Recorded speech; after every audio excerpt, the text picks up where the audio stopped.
فعلا. ڕۆین هەمێکا فۆتۆ شتە دەبێت تمام هذيك التوبيك کاک شێزادیان زۆر سپاس دەکەم بۆ قسانی دەرفەتەوە ئاژانسی زۆر سپاس بۆ ئاژانسی نادۆڕیش بۆ ڕێگەخستنی ئەو چاکەکە. بەشە ساکە چەند ڕۆژێک لەمەو بەر دیان وەزارەتی ئەوقاف نوێنەری بۆ ئاینەکانی کوردستان دیاری کردووە و جەنابتان نوێنەری ئاینی ئەنجومەکانی کوردستان چۆن بۆ ئەم نوێنەرایەتیە دانرا و ئێوە پێتان چۆنە چۆن هەڵەسەنگیانە بە گشتی ڕێگەی وەزارەتی ئەوقاف سەرەتا لە بیدایەتی یعنی نیسانی 2015 پەرلەمانی کوردستان بۆ زیاتر برەودان بە ئاشتی و تەبایی و بێتەوە ژیانی ئاین و کەمەنەتەوە و نەتەوەکان یاسایەکیان دەرکرد یاسای ژمارە 5 لە یاساکە باسی ئەوە دەکات کە هەموو پێکاتەکان هەموو ئاینەکان نوێنەریان هەبی لە ناو وەزارەتی ئەوقاف ئێمەش لەسەر ئەو بنەوایە ڕاستە ناوی لەو یاسایە باسی جوونە هاتووە بەڵام کە دەڵێ ئاینی ئیسلام و کریسیان و ئێزدی و زەردەشتی و دەڵێ ئەوانی تر هەمومان دەزانین ئاینی جوو پێش هەموو ئاینەکان لێرە هەبوو تەنانەت پێش زەردەشتەکانیش لێرە هەبوونا ئێمەش بەو ڕێکارە یاسایی هەوڵمان دەکە پەیوەندی بە وەزارەتی ئەوقافەوە بکەین کە ئیستیجابێکی زۆر باشیان هەبوو لەگەڵمان زۆر خۆشحاڵ بووین کە لە ڕۆژهەڵاتی ناوەڕاست تاکە وڵاتێکە لە ناو وڵاتە ئیسلامیەکان کە تو بڵێ نەڕێ 1998 و ئەوەندەی کە موسڵمان بێ ئیسلام بێ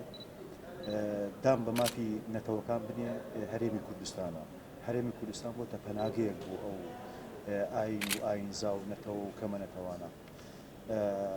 یعنی هەڵسەنگاندنیمە ئەوە بوو کە کوردستان دەبێتە نمونەیەک بۆ هەموو وڵاتانی دەوروبەر دەبێتەوە نمونەیەک بۆ هەموو وڵاتانی ڕۆژهەڵات کە تا ئێستاکە هیچ شێشەیەکی ئاین و ئاینزا لە کوردستانی بەڵکو بە پێچەوانەوە کوردستان هەوڵیدا یعنی هەرێمی کوردستان حکوومەتی هەرێم هەوڵیداوە ئەوانە لێک نزیک بکاتەوە ئێمە نزیک بکاتەوە لە برایانی ئیسلامان لە برایانی کریسیانەکان لە برایانی ئێزدی ئەو کێشانەی هەبێ لەگەڵ کەلتوری کوردی یەک ناگرێتەوە کورد دینی تریان بیرۆڕای تریان نەتەوەی تر ڕەت بکاتەوە بەگشتیەوە پێشوازی لە ئەو نوێنەرایەتیەکە ئەم نوێنەرایەتی ئیشی چیە بێ لە ناو وەزارەتی ئەوقاف بەڵێ ئەگەر نوێنەراتی نەبێ هیچ گوێک ناتوانێت ڕەنگە نەتوانانی لێرە داوای حەق و ماف و ئەرک و مافی خۆی بکاتن لەو مەملەکەتەی کە ئەو خۆی بەخاوەنی دەزانێت چکە ئەو مێژووی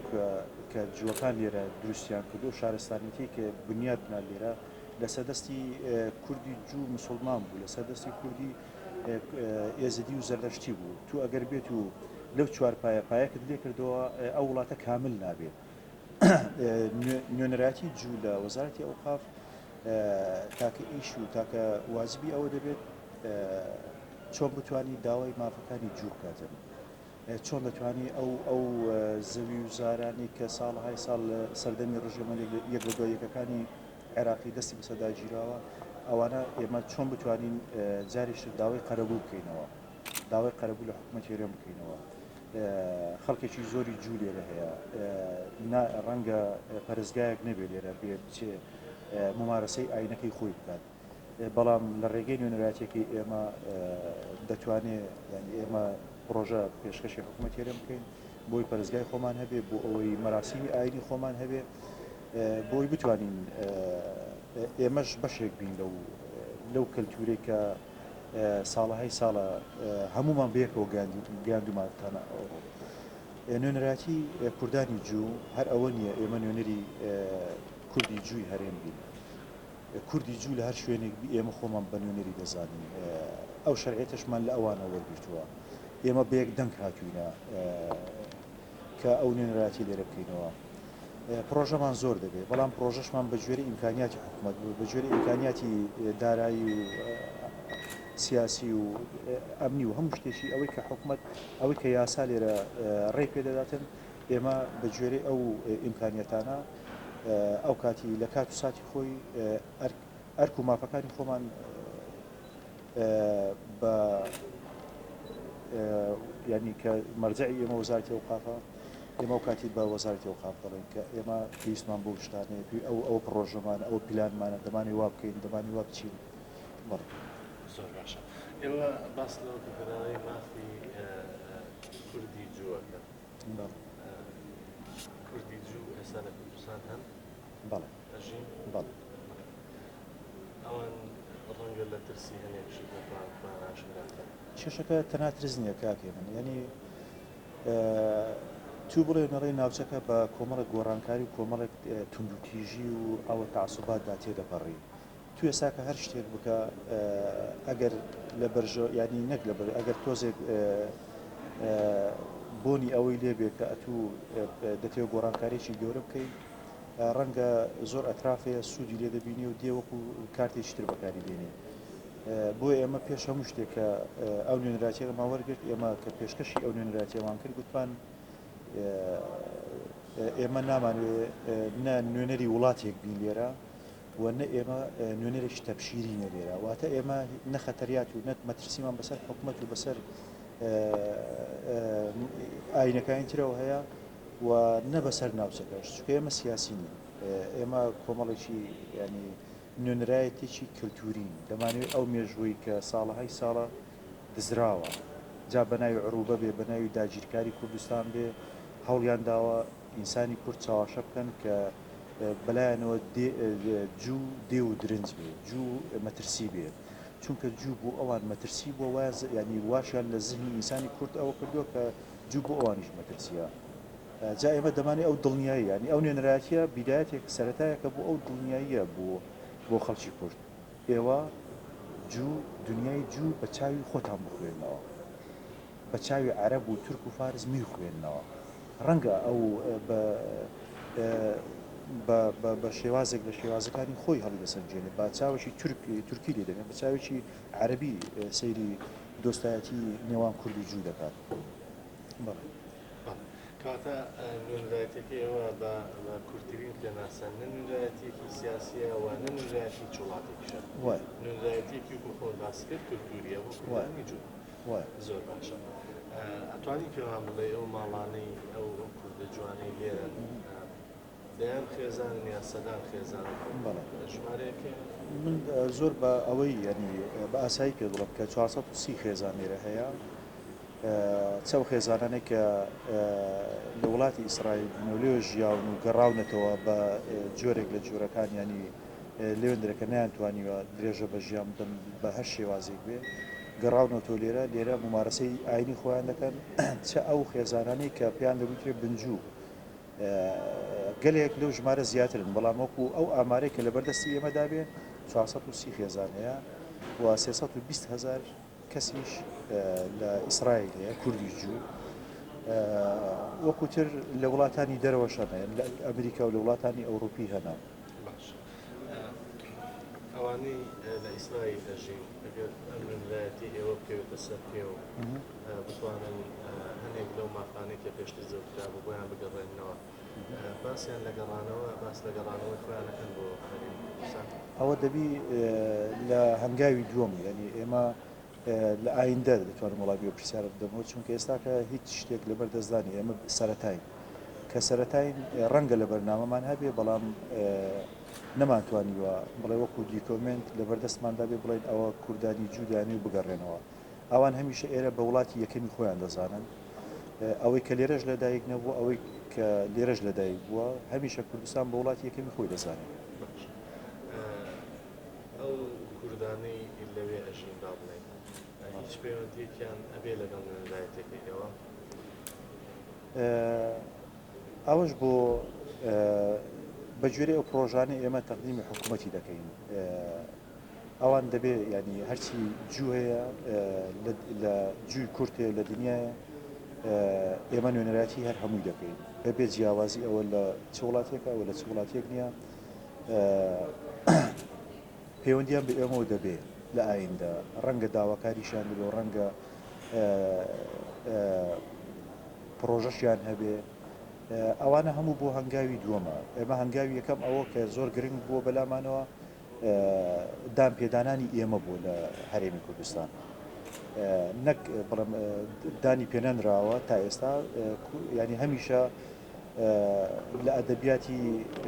سیاسی کوردی و سیاسەتمەدارانی کورد هەمیشە باسی ئەوە کراوە هیچ کاتێک ئینکاری لە وجودی کوردانی جوو نەکراوە لە تاریخی کورد لە ئەوەی کورد بەڵام وەکو شێوەیەکی ڕسمی بە شێوەیەکی ڕسمی نوێنەرایەتێکی کوردی جوو ئێمە تازەینە بۆیە ئەو پلانیانی کە هەمانە ڕەنگە بوو ئایندە لە کار و چالەشەکانمان بزان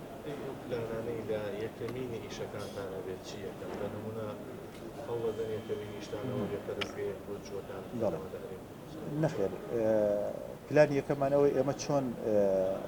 ئاینەکانی تر قەنەعەت پێبینین کە ئێمە هیچ مەترسیەک نینە بۆ سەر ئێوە ئێمە هەمومان یەک خوددا دەپەرستین باوەڕمان بێک خوددایە ئێمە هەمومان یەک دوژمنمان هەیە ئێمە هەمومان یەک ینی هەمومان دۆستی و هاوخوێنی یەشین ئێمە دەمانوێت دڵنیایی بدەین ئاینەکانی تر کە ئێمە ئاینێک نین مەترسی بین بۆ سەر ئاینەکەی ئێوە ئەوەی ئێوە تا ئێستاکە زانیوتانە لەسەر جوو ئەوە نییە بەڵکو ئەو شێوازەیە کە لە ساڵانی چلەکان و پەنجایەکان کە کوردی موسڵمان و ئێزدی و جوو هەموو بێکەوە دەژیان باب و باپیرانی من و تۆ هەموو زۆر بەبێ جیاوازی بەبێ هیچ کێشەیەک دەژیان بۆی هەنگاوی یەکەمان ئەوە دەبێت ئێمە چۆن بتوانین پەیوەندیشی تۆکمە و تونند و تۆڵ لەگەڵ هەموو ئاینەکان دروست بکەین تۆ چونکە تو هەتا دڵنیای نەدەیە بەرامبەرەکەت دڵنیای نەدەیە ئاینەکانی تر تو ناتوانانی یەکجێت و داوای پەرستگا بکەی بە شێوەیەکی ئیستیغزازی ئێمە نامانەوێت ڕەنگە برایانی ئیسلام ئەویان پێ ئیستیغزاز نەبێ ینی بەلایەنەوە ئاسایی بێت چونکە ئاینی جوش ئاینێکی ئاسمانیە بەدەر نییە لە ئاینەکانی تر زەویزارێکی زۆر لە هەرێمی کوردستانە هەیە کە کوردە جووەکانی ئەوانەی کە چوون بۆ زنایی چی لە دوای ساڵی 1940 جارێک ئێستا باز دەوڵەت بێت کۆمەڵێکیان هاتوونەتەوە داوای تەقیخوایان کردووە لە دادگاکانی هەرە ئێوە ئاگداری ئەوان ئایا فعلەن داواکاری کراوە؟ ئێمە هیچ ئامارێکمان لەبەر دەزانێت کە چەند زەویزار و ئەوانە هەیە و حەزەکەم وێنێ و زانیاریش پێ بدەم تا ئێستاکە هیچ پەرستگایەکی جوو لە کوردستان لە هەر چوار پارێزگاکەی بێڕێزی و سوکایەتی پێ نەکرا و نەڕوخێنرای وەکو خۆی ماوەتەوە ئەو زەویاری جوو بووە کە هەر کەس دێ بۆ بە دوای حقوقی خۆی ئەوە نەک تەنها بۆ جوێک بەڵکو بۆ کوردێک ئەگەر چەند ساڵێکە 50 ساڵ لە ئەمریکای ژیاوە ئەوڕۆ ئەو دیکومنتانەی خۆی بەردەست کەوتێتەوە زانیوێتی کە باپیریان باوکی زەوی لە کوردستان هەبووە دێ داوای دەکاتەوە لابەلا دێ داوا دەکاتەوە ئێمە قونسوڵخانە نین تا بزانین ئایا ڕۆژانە چەند کەس دێ داوای زەویزاری خۆی دەکاتن بەڵام بەیانی دوو بەیان ئەگەر هەر کوردێکی جوو مافی خورابی ئەوانە ئێمە ئەو نوێنەرایەتە دەبین لێرە داکۆشی لە مافی ئەو جوێی بکەین نەک ئەو جووە داواکە یانی داکۆشی لە مافی هەر کوردێک بکەین هەر شوێنێک بێت زۆر باشە ئەم نوێنەرایەتیە ئینشەڵڵاگەر کەوتە سەر پێوەوانە ئێوە هەوڵەدەن شتێکی هاوشێوە لە عێراقیش دروست بکەن ئێمە لەگەڵ عێراق پەیوەندیمانیە نازانم خۆمان بە عێراقی نازانین تا بزانین لە عێراق بەتەماینیاننا دوور و نزیک ئاگامان لە جمجۆڵی ینی دەستوری عێراقی زۆر بزانم باسی ئەوەی کردووە کە دەستوری کوردستان ئەو بڕگەی کە زۆر پێشکەوتوترێت لە دەستوری عێراقی کە دام بە هەموو ئاینەکان ئاینە کۆن و تازەکان دادەنێ بەڵام عێراقی ئەوەی تێدا نییە جا بۆیە باوەڕ ناکەم ینی هیچ کاتێک عێراق ڕێ بۆی بدات بەشێک لەو زەویزارانە و کۆمەڵانەی کە باسی دەکەونە ناوچە دابڕاوەکانەوە بەڵێ بەڵێ چۆن داوای ئەمانە تەنسیقێک ناکرێت لەگەڵ نازانم ئەگەر وەکو یاسا ناوچەی دابڕاو مابێ بەڵام وەکو واقع ناوچەی دابڕاو نەماوە خۆی واقعیش ئەمر دەکە بەسەر شتەکان وەکو گوتیان عێراق لە ئاسمانی یەک پارچێ بەڵام لەسەر زەوی وانە ناوچەی دابڕاویش ڕەنگە لە ئاسمانی ناوچەی دابڕاو بێ بەڵام لە زەوی ناوچەی دابڕاو ئێستا کە هێزی پێشمەرگەی کوردستان دەیپارێزێ ئێمەش ئەوان هەڵدەگرین بۆ کاتی زۆر باشە زۆرینەی ئەو خێزانانەی باسی کرد کە ئێستا لێراژین زیاتر لە سو پارێزگایەکی لەگەن یان بەسەر هەر چوار پارێزگاکە دابەژبوونە بەسەر ینی بەسەر هەر چوار پارێزگا دابەژبوون ئەوە نییە بڵێ زۆرینە لە فلانە پارێزگابی کەمینە لە فلانە پارێزگابی جوو کە بەشێکی گرنگی پێکاتەی دانیشتوانی کوردستان بوونا لە هەموو شوێنێک لە هەموو گوندێک لە هەموو پارێزگایك بڵاو بوون ئەوە نەبوو ینی تو بڵێ ئەو ناوچەیە وەکو لە کۆیە ئارمۆتە هەیە ئەوە تایبەت ئیبرایانی کریسیانە ئەوە نەبووە ینی لەگەڵ ینی سیرکە سیستەمێکی ئەوەندە جوان هەبووە کە زۆر ئاسایی بوو ئەو ماڵە جوو بۆ ئەو ماڵە مسلمان بۆ ئەو ماڵە کریسیان بووە ئێمە دەمانەوە خەونێ بگەڕێنینەوە ئەم پرسیارە ئەتوانین جواب بدەیتەوە بەڵێ ئەو نوێنەرایەتی ئێوە هیچ پەیوەندێکی بە حکوومەتی ئیسرائیلەوە ئەبێت و ئەم نوێنەرایەتی ئێوە ڕێگە خۆشکەرێکە بۆ ئەوەی ئیسرائیل کۆسوخانی لە هەرێمی کوردستانە ئەوە ئەتوانین جوابی دەدەیتەوە ئێمە لە سەرەتا گوتمان سیاسی نین واتە بڕگەی دومی پرسیارەکەت ئێمە گوتمان ئێمە سیاسی نین و مداخەلەی هیچ ئیشێکی سیاسیش ناکەین بەڕاستی و پەیوەندیمان هەبێت لەگەڵ ئیسرائیل وەکو حکوومەت نەخیر هیچ پەیوەندی بەڵام لەگەڵ دام و دەستگای ئاینی هەیە لە ئیسرائیل بڵێ بەڵام وەکو حکوومەت ئێمە هیچ پەیوەندێکمان بە حکوومەتی ئیسرائیلەوە نییە و هیچیش ئەوە نییە بڵێ شتەکە شاراوە نییە چکە شتەکە ئەوەکە پرۆسەکە پرۆسێکی ئاینیە تۆ ناتوانانی بیشاریەوە چونکە مەرجەعی سەرشی جووەکان لە هەموو دنیای ئۆرشەلیمە ئەتو ناتوانانی دەست بەرداری ئۆشایەندی ئەنی ئەوە هەیە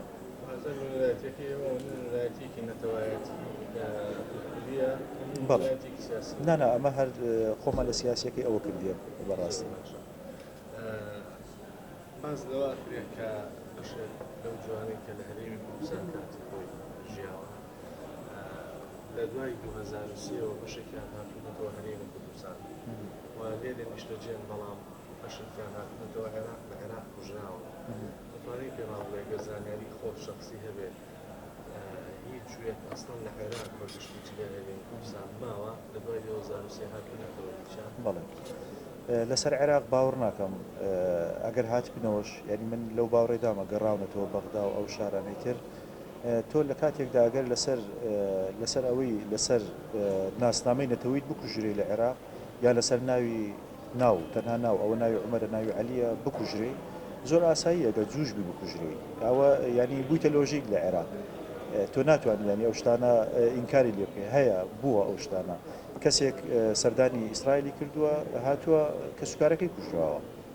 ینی هاوڵاتیشی زۆر ئاسایی سەردانی ئیسرائیلی کردووە کە جوو بۆ بنجوو بۆ کە سوکاری هەبووە چۆ سەردانی کە سوکارەکانی خۆی کردیە کە حەقی شەرعی خۆی بوو هاتووەتەوە ئیتر کوژراوە بەڵام لە هەرێمی کوردستان هەرچی ئەو گوێی کە گەڕابێتەوە بۆ هەتایە کە گەڕایتەوە خێزانی وا هەبووە تا هەتایە گەڕاوەتەوە لێرە خەریکی ژیانی ئاسایی خۆیتی لەلایەنی حکوومەتی هەرێمەوە لەلایەنی هەرێمی کوردستانەوە بە هیچ شێوەیەک ئەوە نەکراوە ینی بڵێ ئەزیەت درابێ یان بان کرابێ یان لێپێچینەوەی لەگەڵ کرابێ ئەو جانبەکانی ترە ئەوەی کە کەسێک بۆ لێرە ڕۆیشتووە تاوانێکی هەبوو چۆتە ئەوێ و گەڕاوەتەوە لێرە حکوومەت لێپێچینەوە لەکە کردووە ئەو لە هەموو شوێنێک دەبێ من ئاگاداری ئەو شتانە نیم بەڵام بە شێوێکی گشتی ینی قسەم بۆ کردی ئێوە چۆن پەیوەندی نووسەکە لە نێوان جوێنە لەگەڵ جوەکان ئێستا ئێمە ئامانجێک کۆمان دەکاتەوە ئەو کوردە جوێکە لە ئیسرائیل دانیشتووە ئێرە بە وڵاتی یەکەمی خۆی دەزانێت ئێمەش ئۆرشەلیم بە مەرجەعی یەکەمی ئاینی جوو دەزانین ئیترەوە کۆمان دەکاتەوە ئێمە کۆنتاکمان هەبێت